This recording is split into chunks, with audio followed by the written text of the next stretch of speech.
Young Leo felt invisible. His family had just moved to the windswept coast of Maine, leaving behind his best friend and the familiar streets of Boston. The towering, ancient lighthouse near their new cottage seemed as lonely as he felt one misty afternoon. Seeking solace, Leo scrambled over the slippery black rocks below the cliffs. His fingers brushed against a stone unlike any other, smooth, cool, and shimmering with veins of deep blue and silver that seemed to pulse faintly. It fit perfectly in his palm, radiating a strange, comforting warmth as he held it. A vivid image flashed in his mind. Not his own memory, but the sharp cry of a seagull diving for a fish, seen from a perspective low on the rocks.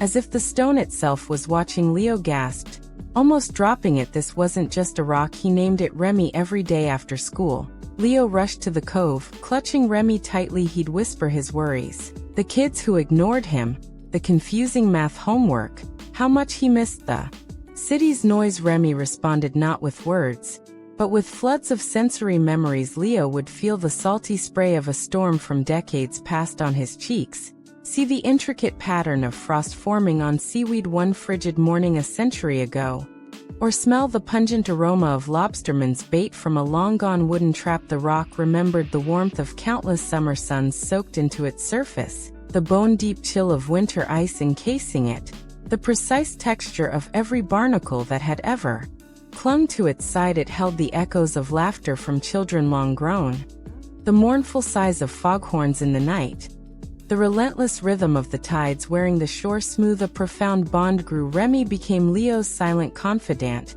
and his window into the soul of the place. When Leo felt adrift, Remy would share the memory of a resilient wildflower pushing through a crack in the cliff. Year after year, when he was scared during a howling gale, Remy pulsed warmly, projecting the calm certainty of the lighthouse beam cutting through a similar storm long ago. Guiding ships safely home, Leo learned the cove's history not from books, but through the rock's crystalline recollections.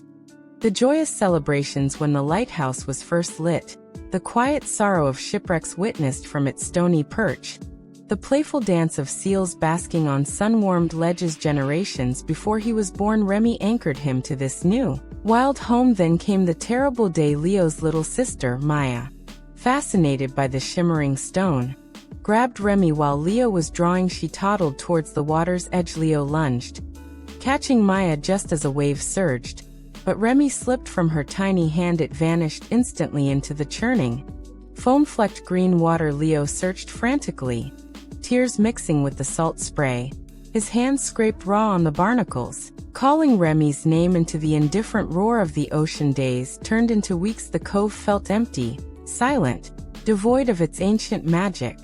Leo's loneliness returned, sharper than before. He missed the rock's comforting warmth, its silent stories, the sense of connection it provided. The lighthouse seemed taller, colder, watching him with a mournful eye. A month later, a fierce nor'easter battered the coast. Waves like angry giants slammed against the cliffs, shaking the very ground. When the storm finally exhausted itself, Leo ventured down to the ravaged cove. Driftwood lay scattered like broken bones, and there, nestled in a freshly carved hollow of sand, washed impossibly clean and gleaming brighter than ever under the weak sun, lay Remy. Leo fell to his knees, scooping the precious stone into his trembling hands. Instantly, warmth flooded him, not just Remy's familiar heat, but a torrent of images. He saw the terrifying, swirling darkness of the deep water, the eerie silence far below the waves. He felt the powerful tug of hidden currents pulling Remy along the seabed.